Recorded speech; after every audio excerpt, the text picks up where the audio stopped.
I never imagined that I could lose my friends in such a cruel way. I always thought that friendships were fortresses built over the years, something unshakable, like deep roots that withstand any storm. But one day, without realizing it, the narcissist came into my life and started pulling out those roots, one by one, until I was completely alone. The narcissist did not appear as an enemy. He did not bring obvious signs of danger. On the contrary, he arrived as someone who seemed to want only my good. And that's exactly why I didn't realize what was happening. At first, it was impossible not to like the narcissist. He had that captivating smile, the kind of look that seemed to pierce the soul. His words were engaging, sweet, full of compliments that seemed sincere.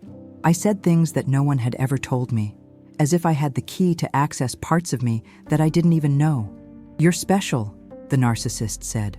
"I've never met anyone who understood me so well." Hearing this made me feel unique, valued, almost like I had found someone who finally saw me for real. And along with that attention came the feeling of protection. The narcissist placed himself as my safe haven, as someone willing to be by my side in any circumstance. When I told him about problems, he seemed to listen patiently. When I was insecure, I would get involved with phrases of encouragement. Gradually, he gained not only my confidence, but also my emotional dependence. I began to look to the narcissist for constant confirmation, as if my peace of mind was in his hands. It was in this fertile ground of my vulnerability that the first seeds of doubt began to be planted. They did not come in direct attacks, but in seemingly innocent comments, always disguised as concern. "Have you ever noticed how Laura never really supports you?" the narcissist asked, with a serious face, as if he was just opening my eyes to something I didn't see. I denied it at first. I said it wasn't quite like that, but he insisted with examples, remembering situations that I had never interpreted that way before. Over time, other observations came. "Marcos only shows up when he needs you. Have you noticed?" Or, "Camilla is jealous of you. That's why she acts like that." They were small sentences, but they began to erode my certainties. And the scariest thing was that the narcissist always said this as someone who cares about me, as someone who wants to protect me from people who could hurt me. In the beginning, I still defended my friends, saying that the narcissist was exaggerating. But as the days passed, something inside me began to change. I began to observe their every gesture, every silence, every word, trying to find the signs he pointed out. Suddenly, that group that had always been my place of refuge no longer seemed so safe. I felt strange among them, as if there was something hidden, a falsehood that until then I had never noticed. That's how, little by little, the narcissist began to distance me from the people who mattered most. First, I convinced them not to respond to a message, claiming that I deserved to give priority to myself. Then he suggested that I decline an invitation, saying that I didn't need to force myself to be with people who didn't value me. And when I accepted his advice, the narcissist rewarded me with more attention, more affection, as if it were proof that I had made the right choice. I didn't realize it at the time, but I was falling into a carefully designed trap. The narcissist didn't just want to be by my side, he wanted to be the only one. With each meeting I didn't go to, with each message I didn't answer, with each justification I gave to my friends, he strengthened himself more in the role of the center of my life. And I, without seeing the web that surrounded me, believed that all that was just love, care, and protection. But the reality was quite different. The narcissist wasn't just gaining space in my heart, he was stealing from everyone else who was part of it. And the closer I got to him, the more I moved away from the people who had always been by my side. The silence between me and my friends grew, and I didn't even realize that this silence was exactly what the narcissist wanted. It was only a long time later that I understood. The narcissist's plan was never just to conquer me. The real goal was to isolate myself, so that when I was finally alone, there would be no one left but him. Over time, the narcissist became the center of my life. Everything I did, every decision I made, seemed to need his validation. The scariest thing was that I didn't realize how much I was moving away from the people who had always been by my side. With each meeting I canceled, with each message I left unanswered, I didn't see that a part of my life was falling apart. And behind that, The narcissist smiled, satisfied with the control he was gaining. In the beginning, the excuse was always the same: tiredness, lack of time, excessive worries. When my friends asked why I didn't show up anymore, I said that I needed space, that I was in a complicated phase. But the truth is that the narcissist was always behind these choices. "You don't have to wear yourself out with people who don't value you," he repeated. "Your true friends are those who support you unconditionally, like me." And so, each time I chose to stay with the narcissist instead of meeting my friends, he rewarded me with attention, affection, and even small gestures of exaggerated affection, as if he wanted to prove to me that I had made the best choice. It was like invisible training. I learned that if I followed what he said, I would receive approval. But if I went against their suggestions, I felt the weight of silence, coldness, and even emotional manipulation. Gradually, my friends began to really drift away. Not because they didn't care about me, but because I was no longer present. I didn't answer calls, took a long time to answer messages, and made excuses not to go to the meetings, until a day came when they just stopped insisting. It was painful to realize this, but I was so caught up in the narcissist that I almost convinced myself that he was right. Maybe they had never been my true friends. What I didn't realize was the calculated way in which the narcissist distorted reality. When I received a message from someone, he always interpreted it in the most negative way possible. "See how Laura only talks to you when you need something?" Or, "Marcos didn't even bother to ask how you really are." I, already vulnerable, began to believe these versions, and the more I believed, the more I moved away. Until one day, one of my closest friends tried to warn me. He said that I was changing, that I had been looking like someone else since the narcissist came into my life. He said that I no longer smiled as before, that I was isolating myself from the group, and that it didn't seem healthy. When I told this to the narcissist, hoping perhaps for a look of understanding, he just laughed and said, "They're jealous. They can't bear to see that you finally found someone who really cares." That sentence was like a final sentence.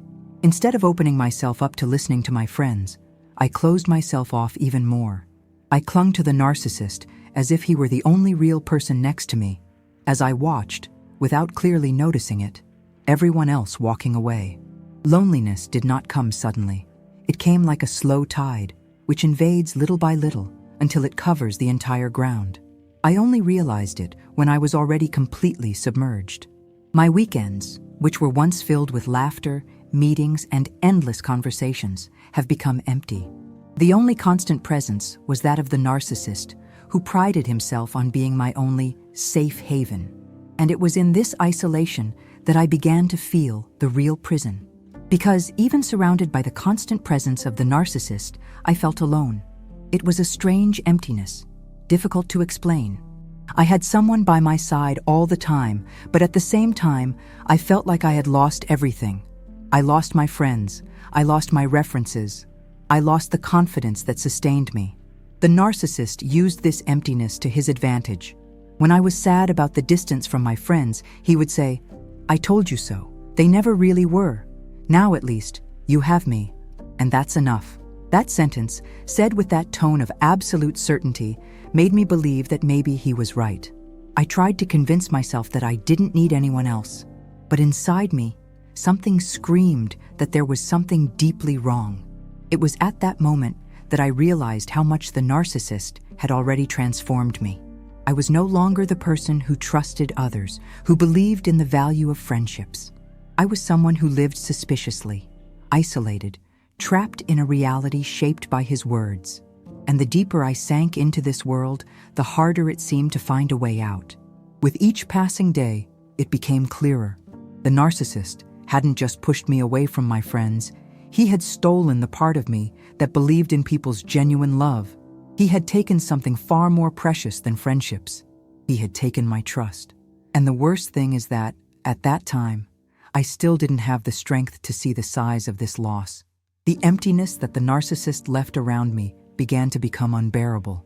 I no longer had anyone to share my victories, my fears, or even the simplest things of everyday life with. Every unanswered message, every ignored invitation, every missed call had turned into invisible walls that surrounded me. Outside, there were my friends, estranged and hurt by my absence. Inside, there was just the narcissist, reminding me every day that I just needed him. But there was something strange in the air. What once seemed like love began to weigh like a chain. The narcissist no longer hid his control. When I spoke of an old friend with nostalgia, he would harden his gaze and shoot, "Haven't you learned yet? They never cared about you." When I insisted on remembering good times from the past, the narcissist would get angry, saying that I lived on illusions, and that only he knew the truth about the people around me. That's when I started to realize the contradiction.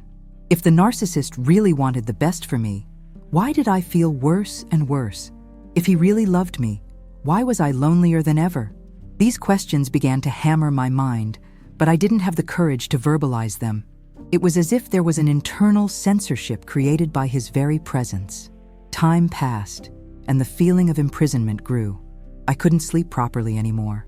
I woke up at dawn with my heart racing, wondering where those people who were once my refuge were. The spontaneous laughter that used to fill my evenings had disappeared, replaced by stifling silences and conversations always focused on what I had lost. The narcissist fed off these moments. He seemed to gain strength every time I showed sadness, because it was in this vulnerability that he reinforced his narrative. You don't need them, you just need me.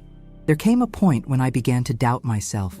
I thought, could it be that my friends never really liked me? Was it me who idealized bonds that never existed? This doubt corroded my mind like a slow rust. The narcissist had not only stolen my friends, he had stolen my confidence in what I believed to be true. But like every lie, his began to crack. Small details that I previously ignored started to make sense. One day, while I was playing with my cell phone, I realized that some messages from friends had been deleted. Others, which I was sure I had answered, were just missing my answer. That's when I realized that the narcissist was going through my things without permission. The excuse was always the same. I was just taking care of you, protecting you from toxic messages. But something inside me started screaming that this wasn't care, it was control. That was the first snap, the moment when the mask of the narcissist began to fall before my eyes. I tried to confront him, saying that it wasn't right, that I felt invaded. The reaction was explosive. He accused me of being ungrateful, of not valuing everything I did for me. She said that I was blind, that I didn't know who was really next to me. I cried that night, like I had never cried before, because I realized I had no one else to turn to. That was the beginning of my emotional breakdown. I found myself trapped, with no way out. If it stayed, it would continue to be manipulated. If I tried to leave, I had nowhere to go, because my friends were no longer with me. Loneliness was the perfect punishment that the narcissist had built, and that's exactly what he wanted, for me to believe that there was no life without him. But it was at the bottom of this abyss that a flame of lucidity began to emerge. I remembered an old conversation with a friend in which she said, "Be careful, because people who want to isolate you are never thinking about your well." That phrase echoed in my mind as a late but powerful warning. I began to look back and notice every detail, every venomous comment, every manipulation disguised as care. Every time the narcissist made me believe that my friends could not be trusted. Suddenly, everything fell into place.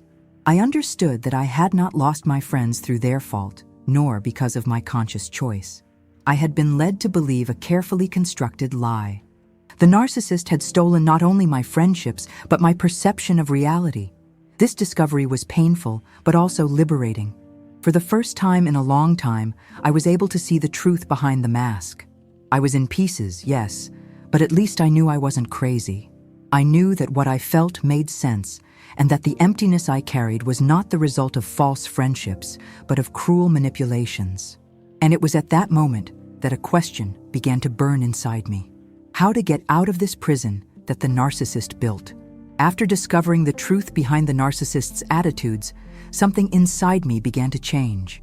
It was not an immediate breakup, nor a magical overnight release. On the contrary, it was a slow, painful, and relapse-filled process. I was too fragile, without strength, like someone who tries to get up after an earthquake but finds only ruins around. With each new argument with the narcissist, I saw the mask fall a little more. When I questioned his manipulation, he reacted angrily, tried to blame me, said I was being ungrateful. But now I could see beyond words. I knew that this was his strategy to keep me imprisoned, to make me believe that I was to blame for everything. Even so, the feeling of loneliness was suffocating. I looked at my phone and saw interrupted conversations, ties that had been severed, friendships that seemed too distant to be rescued. The fear of having no one but him paralyzed me. The narcissist had devised exactly this scenario, to destroy all my bonds so that, in the end, I would believe that he was my only refuge. It was in this state of despair that I had my first decision of courage. One day, instead of rushing to tell the narcissist how I felt, I wrote a message to an old friend. My hands trembled as I typed, my heart raced, as if I was betraying someone just for the sake of seeking support. I wrote a few words, but they were full of pain. I miss you. Are you still there? The answer didn't come immediately, and the silence seemed to scream. But a few hours later, my phone vibrated. There was her message. I've always been here. I just didn't know how to reach you anymore. I cried as I had not cried for a long time, because I realized that there was still a spark of hope. That was the first step. From then on, I began to reconnect, timidly, with who I was before. The narcissist noticed this change and intensified control. He accused me of being disloyal, of letting fake people come back into my life. But with each accusation, I strengthened myself a little more. Now I knew the truth. He didn't want to protect me. He wanted to possess me. The days that followed were an internal war. Part of me was still afraid of breaking up definitively, but another part could no longer bear to live in the emotional prison that the narcissist had built. Until one day, in the middle of an argument in which he blamed me again for everything, I simply took a deep breath and said, "Enough, I don't believe in you anymore." The expression on the narcissist's face was something I'll never forget. For the first time, he had no immediate response. For the first time, I realized that I was in control. He tried to attack me with words, tried to convince me that I was being manipulated by others. But none of this worked anymore. I had already seen the truth, and once you see it, you can't go back to blindness. Breaking up was not easy. The narcissist haunted me for weeks, trying to convince me to come back. He sent messages saying that I was making the biggest mistake of my life, that no one would ever love me like he did. But each attempt only confirmed what I already knew. It was all just manipulation. Reconstruction was slow. Winning back my friends was a delicate process because many were hurt. Some no longer wanted to resume the friendship, and I had to accept it. Others, little by little, made room again, showing that they understood the trap I had fallen into. It wasn't easy to face the looks of disappointment, nor to admit that I had let myself go for so long. But every reunion, every hug, every honest conversation gave me back a piece of me that the narcissist had tried to tear away. Today, when I look back, I see clearly that the narcissist didn't just steal from my friends. He stole my trust, my joy, my essence. But it also taught me a hard lesson. I will never again allow anyone to isolate me from who I am, who I love, and the people who love me. If there's something I've learned from this story, it's that the narcissist doesn't come to love, he comes to destroy. It doesn't come only for you, but for everything you have most precious, your bonds, your identity, your freedom.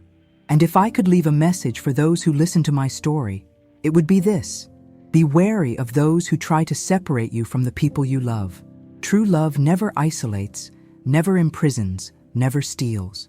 True love adds, builds, strengthens. I survived the narcissist, but the price was high. I still carry invisible scars. I still fight against the mistrust that remained. But I also carry the certainty that I managed to free myself. And that, for me, is the greatest victory. Because in the end, he may have stolen my friends for a while, but he never managed to steal my ability to start over.